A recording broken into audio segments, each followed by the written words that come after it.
नमस्कार। अगला सैम हिंदी कक्षा में मैं सुनीति मिश्रा आप सबका हार्दिक स्वागत करती हूँ। तो बच्चों, आजकल हम पढ़ रहे हैं कक्षा 10वीं की स्पर्श और आज मैं पढ़ाने जा रही हूँ उसका तीसरा पाठ बिहारी के दोहे।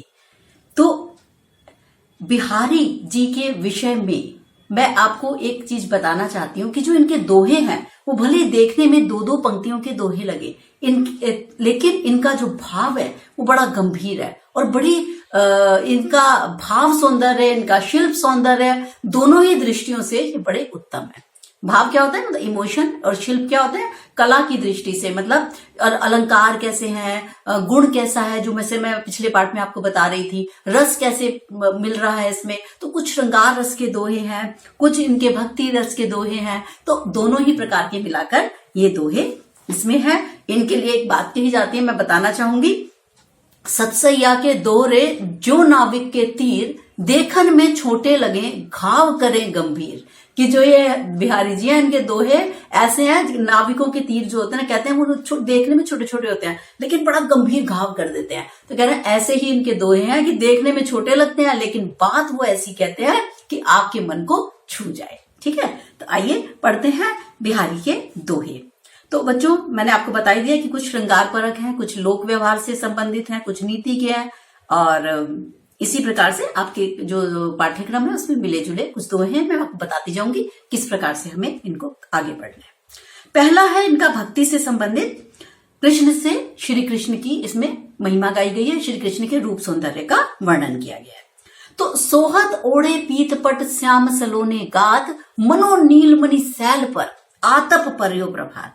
तो एक सखी जो है दूसरी सखी से श्री कृष्ण की सुंदरता का वर्णन करते हुए कहती है, क्या कह रही है कि सोहत ओढ़े, सोहत मने अच्छा लगता है, ओढ़े मने ओढ़ा हुआ, पीत मतलब पीले रंग का लिबास, पीले रंग का वस्त्र किसने पहना हुआ, श्याम सलोने गात। अभी बताते हैं आपको कि सुंदर सांवले शरीर पर कृष्ण ने क्या किया हुआ है, पीले रंग के वस्त्र धारण किए हुए हैं और वे ऐसे प्रतीत हो रहे हैं मनो नीलमणि शैल पर। मनो मने मानो, नीली मणियों के, शैल मने पर्वत पर, आतप पर्यो प्रभात यानी सुबह की धूप पड़ रही हो पीले रंग की, और नीली मणियों का जो है उनका जो पर्वत है। तो पर्वत कौन है यहाँ पे, नीली मणियों का पर्वत किसे कह रहे हैं, वो श्री कृष्ण को। और धूप किसे कह रहे हैं, जो उनके पीले वस्त्र हैं कैसे लग रहे हैं कि उस पर नीली मणियों के पर्वत पर पड़ने वाली वो धूप है। धूप पीली होती है, इसलिए उसने कहा कि पीली रंग की धूप उन पर पड़ रही है। तो एक बार फिर से सुनिए इसे कि एक सखी दूसरी सखी से कह रही है, श्री कृष्ण अपने सुंदर सांवले शरीर पर उन्होंने पीले वस्त्र धारण कर रखे हैं और वो ऐसे प्रतीत हो रहे हैं मानो नीली मणियों के पर्वत पर सूर्यकालीन, प्रातःकालीन सूर्य की किरणें पड़ रही हो, यानी नीलमणि पर्वत पर उसकी प्रातःकाल की धूप की स्वर्णिम आभा बिखेर रही हो। तो ये बहुत सुंदर श्री कृष्ण का वर्णन है और वो यहाँ पर ब्रज भाषा का प्रयोग है, श्रृंगार रस भी है और भक्ति रस भी है। ठीक, और दोहा छंद का प्रयोग किया गया है। मनो नीलमणि सैल, बच्चों ये उसका उत्प्रेक्षा अलंकार का, जहां आप अलंकार पढ़ेंगे ये आपको उदाहरण 100% मिलेगा। हर व्याकरण की किताब में उत्प्रेक्षा अलंकार का यही उदाहरण देखने में आएगा। ठीक है, तो रूप सौंदर्य का वर्णन है, हम इसे श्रृंगार रस की श्रेणी में भी पूरी तरीके से डाल सकते हैं। आगे चलते हैं। कहलाने एकत बसत अहि मयूर मृग बाग, जगत तपोवन सो कियो दीर्घ दाग निदाग। तो इसमें क्या है, ग्रीष्म ऋतु की प्रचंडता का वर्णन किया कि कितनी भयंकर गर्मी पड़ रही है। तो ये क्या कह रहे हैं, कहलाने एकत बसत अहि, अहि मने सांप, यानी इतना ज्यादा गर्मी पड़ रही है तो क्या हुआ, एकत बसत मतलब एक ही जगह रहने लगे हैं, बसने लगे हैं। कौन कौन, अहि मने सांप, मयूर मने मोर, मृग मने हिरन, बाघ आप जानते हो शेर। तो सांप, मोर और ये हिरन और बाघ एक ही जगह बसने लगे हैं। क्यों, क्योंकि इतनी अधिक गर्मी के कारण वे अपनी शत्रुता भूलकर एक ही स्थान पर आकर पानी पी रहे हैं। तो क्या कह रहा है कवि कि जगत तपोवन सौ कियो दीर्घ दाग निदाग, कि सारे जगत को, जंगल को ऐसा लग रहा है कि गर्मी ने तपोवन, तपोवन क्या होता है, जहां हम कहते हैं ना कि तपस्वी का वन है ये। यहाँ पर शेर और हिरण एक ही घाट पे पानी पीते हैं। तो कह रहा है इतनी गर्मी ने क्या किया, उन सबके वो अपनी शत्रुता भूलकर एक ही जगह पर, एक ही तालाब में पानी पी रहे हैं, एक ही जगह पर निवास कर रहे हैं। तो वो ये बताना चाहता है कि सांप, मोर, हिरण, बाघ जिनके मध्य परंपरागत वैर भाव होता है, वे सब भी अपनी शत्रुता को भूलकर एक ही जगह निवास करें। और ऐसा मालूम होता है कि जैसे पूरा जंगल तपोवन में तब्दील हो गया हो, बदल गया हो, जिसका कारण क्या है कि गर्मी के कारण सब निढाल है और वे अपनी शत्रुता भूल गए हैं। किसी का भी ध्यान शत्रुता पर नहीं रहा है। तो गर्मी की अधिकता का वर्णन किया गया है और दोहा छंद का प्रयोग है। सरस और मधुर आप जानते हैं, ब्रिज भाषा का प्रयोग है। मयूर, मृग, म की आवृत्ति है। दीर्घ, दाग, द की आवृत्ति है। अनुप्रास अलंकार है। जगत तपवनु सोकियो, सो की वजह से उपमा अलंकार है। तो गर्मी की प्रचंडता का इसमें रूप वर्णन किया गया है। आगे चलते हैं। बतरस लालच लाल की मुरली धरी लुकाई, सो करे बोहनी से और देन कहे नटी जाई। तो कह रहा है बतरस, बतरस माने बातों के रस के लालच में एक गोपी ने क्या किया कि हमारे कृष्ण की मुरली छिपा दी। क्या किया उसने? मुरली धरी लुकाई, लाल की मतलब कृष्ण की मुरली लुका दी, लुका दी मतलब छुपा दी। तो एक गोपी ने क्या किया, बतरस में बातों के रस के लालच में कि जब मैं मुरली छुपा दूंगी तो कृष्ण मुझसे बार बार पूछेंगे भाई मेरी मुरली कहाँ है, मेरी मुरली कहाँ है, इस बहाने से उनसे बात हो जाएगी। तो वो कह रहे हैं बतरस लालच लाल की मुरली धरी लुकाई। तो बातों के रस के लालच में एक गोपी ने क्या शरारत करी कि उनकी श्री कृष्ण की मुरली छुपा कर रख दी। और जब वो पूछ रहे हैं कि भाई मेरी मुरली कहाँ है, सो करे, सो माने कसम खा रही है कि कसम खा रही हूं मेरे पास नहीं है। भोहनी हंसे और मुस्कुराने लगती है, भोहों में आंखों में हंसने लगती है। और जब वो समझ जाते हैं कि झूठ बोल रही है, कि स्माइल कर रही है, मजाक कर रही है मुझसे, तो कहते हैं अरे दे दो भाई मुझे। तो देन कहे नटी जाए। तो जब वो मांगते हैं तो कहते नहीं मेरे पास है ही नहीं, मैं कहां से दूं। जैसे आप भी अपने मित्रों के साथ इस तरीके से करते हो ना कि आप उनकी कोई चीजें छुपा देते हो, जब आपसे मांगते हैं तो आप उनको कहते नहीं मेरे पास नहीं है ना, मैं कहां से दूं। और फिर आपको हंसी आती है तो आपका मित्र समझ जाता है कि ये झूठ बोल रहा है इसी के पास। तो इस प्रकार से जो इनकी गोपी है, मित्र है, वो कृष्ण से इस प्रकार का मजाक कर रही हैं और जो है मजाक का आनंद ले रही है। ठीक है। और वो ऐसा व्यवहार क्यों कर रही है? क्योंकि वो ये चाहती है कि कृष्ण उनसे बातचीत के बहाने उनके समीप आए, वो कृष्ण से प्रेम करती है। चले आगे। वही है बच्चों, दोहा छंद का प्रयोग है। यहाँ पे भी श्रृंगार रस है। लालच लाल, ल की आवृत्ति से अनुप्रास अलंकार है। ठीक है। अब आते हैं दूसरा, एक ये भी जो श्रृंगार रस का दोहा है। एक तो जो मैंने ये पढ़ाया बतरस लालच लाल की, ये भी बहुत बढ़िया है, ये इंपॉर्टेंट है। पहला भी अच्छा था। मैं क्या बताऊं, इसमें ज्यादातर सभी महत्वपूर्ण है, पर फिर भी कुछ एक ज्यादा महत्वपूर्ण है। जो अब पढ़ा रही हूँ वो भी बड़ा अच्छा है। और कहत ये जो है ना, इसमें बहुत सारे जो कहते हैं, आप सोचोगे कि मैम ये क्यों पढ़ा रहे हैं। देखो एक्सप्रेशंस यानी अभिव्यक्ति, कितनी सुंदर अभिव्यक्ति है जो मैं अभी बताने जा रही हूँ।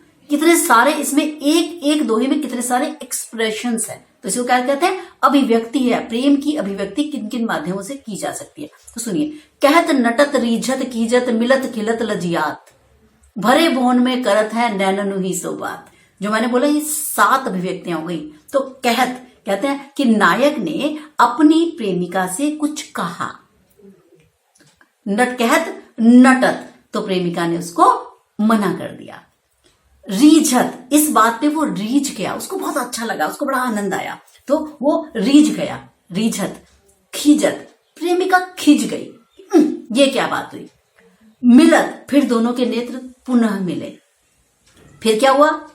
रीझत, खीजत, मिलत, खिलत, फिर जैसे मिले नेत्र तो दोनों के नेत्र फिर से खिल गए, मतलब खुश हो गए, प्रसन्न हो गए, हंसी आ गई उनको। ठीक है। मिलत, खिलत, लजियात, अब जैसे दोनों खिल गए फिर उनको लगा यहाँ पे तो और लोग भी बैठे हुए हैं, तो उन्होंने एकदम से लजा गए मतलब लज्जित हो गए। तो क्या हुआ? भरे भवन में करत है नैननु ही सो बात, सारे भवन में लोग बैठे हुए हैं और जो प्रेमी प्रेमिका नायक नायिका है वो क्या कर रहे हैं? आंखों में अपने मन की सारी बातें कर लेते हैं। देखा? तो इतने सारे एक दोहे में इतनी सारी प्रकार की अभिव्यक्ति है, इसलिए ये दोहा बड़ा महत्वपूर्ण और बहुत ही सुंदर दोहा है। फिर देख लीजिए इसको कि सगे संबंधियों से घिरे होने के बावजूद भी जो नायक है वो नायिका से प्रणय निवेदन करता है। तो इसमें इसका मनोरम चित्रण क्या है कि वो उससे प्रणय निवेदन करता है, नायिका तुरंत मना कर देती है, मना करने पर वो रीझ जाता है, नायिका खींच जाती है, दोनों के नेत्र पुनः मिलते हैं, दोनों प्रसन्न हो जाते हैं और फिर नायिका लजा जाती है और अनेक सगे संबंधियों के बीच में भी नायक नायिका नेत्रों के माध्यम से अपनी बातें कर लेते हैं। तो ये क्या है, सगे संबंधियों से घिरे रहने पर भी आंखों आंखों में जो बातें हैं उसका वर्णन है, प्रेम की बड़ी सुंदर अनुभूति और अभिव्यक्ति है। ब्रज भाषा का प्रयोग है, श्रृंगार रस है, बिल्कुल ऑफकोर्स आंख बंद करके श्रृंगार रस का प्रयोग है। सरस मधुर और लालित्यपूर्ण भाषा है हमारी, और यहाँ पर भरे भोन भ की आवृत्ति से अनुप्रास अलंकार भी है।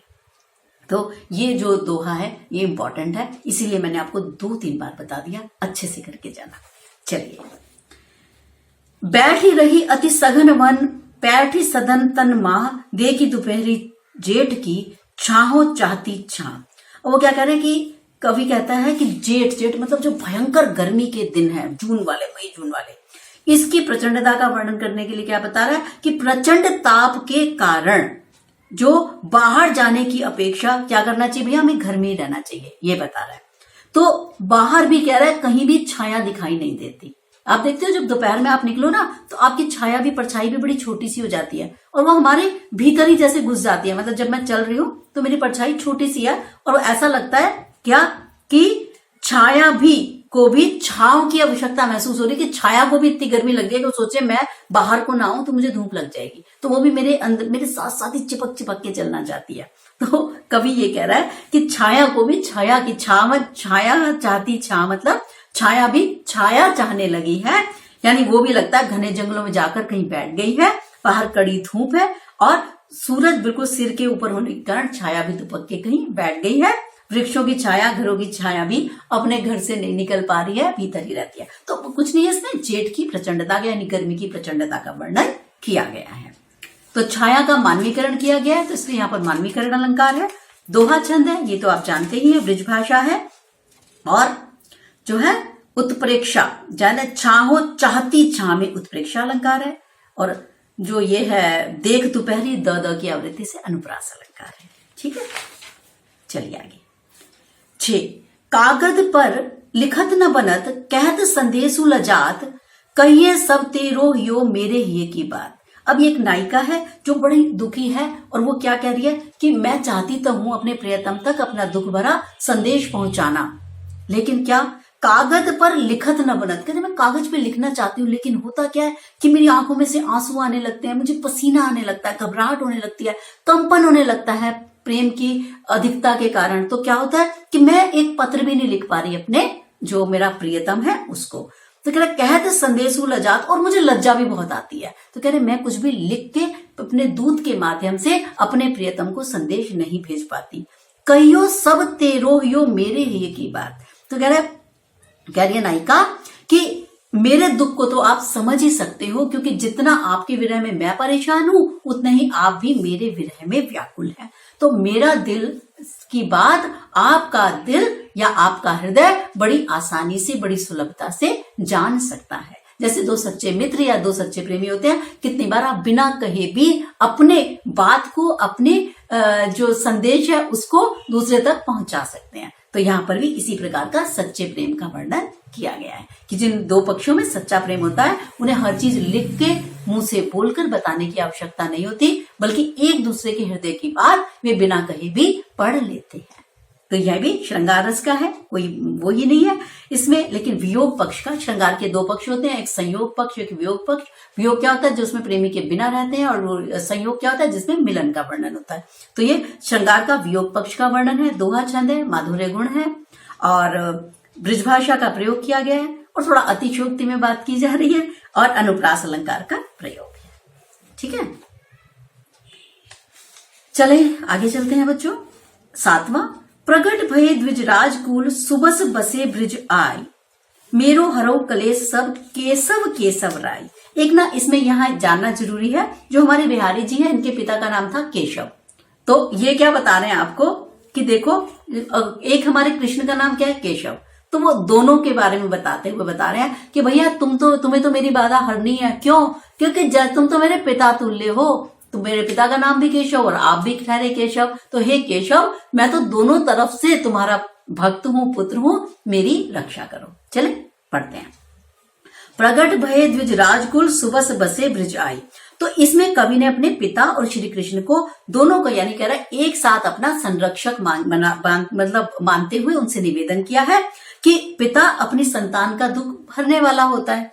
और कवि ने इसी प्रकार से भक्ति कर्म किया है, तो कह रहा है जैसे कि कृष्ण तुम मेरे जो दुख है उनका हरण करते हो। क्यों? क्योंकि मेरे बचपन से ही जो दुख है किसने हरे हैं? केशव ने हरे हैं। तो बचपन में पिता तुल्य ने हरे और अब कौन? आप कौन हो? मेरे पिता ने हरे और अब आप पिता तुल्य मेरे केशव, मेरे भगवान हो। तो कह रहा है आप चंद्रकुल के यदुवंश में उत्पन्न हुए, अपनी इच्छा से ब्रिज में आपने वास किया है, हे केशव मेरे कष्टों को दूर करो। ठीक, तो यहाँ पर पिता और भगवान ये कृष्ण दोनों को ही पूज्य मानते हुए केशव केशव राय से संरक्षण मांगा है। तो यहाँ पर भक्ति रस है, भाषा ब्रिज है, दोहा छंद है और द्विज कुल केशव राय यानी जो केशव राय है, केशव के एक ही शब्द में दो अर्थ आ रहे हैं बच्चों। तो चिपक गया है, श्लेष क्या होता है समझ लो, चिपक गया है। तो केशव में ही पिता भी है और हमारे कृष्ण भी हैं। तो एक ही शब्द में जब दो अर्थ निकलते हैं तो वो कहते हैं श्लेष अलंकार। श्लेष को आप ऐसे याद रख सकते हैं कि चिपकू अलंकार है, चिपकू एक शब्द में कई दो अर्थ निकाल देता है। केशव भगवान और केशव राय, इसमें रूपक अलंकार का भी प्रयोग है और क की आवृत्ति से अनुप्रास तो है ही है। ठीक है, तो एक बार फिर मैं बता देती हूँ कि द्विजराज कुल के दो अर्थ हैं, एक ब्राह्मण कुल और एक चंद्रमा कुल। कृष्ण के प्रसंग में उन्होंने कहा है आप चंद्रवंश में पैदा हुए और अपनी इच्छा से ब्रिज में आके बस गए, और कृष्ण इसलिए आप मेरे पिता तुल्य केशव राज तुल्य हो, आप मेरे कष्ट दूर करो। और पिता केशव राय के प्रसंग में लिखा है कि आप ब्राह्मण कुल के हो तो आप ही मेरी संरक्षण, मेरा रक्षा करो। ठीक,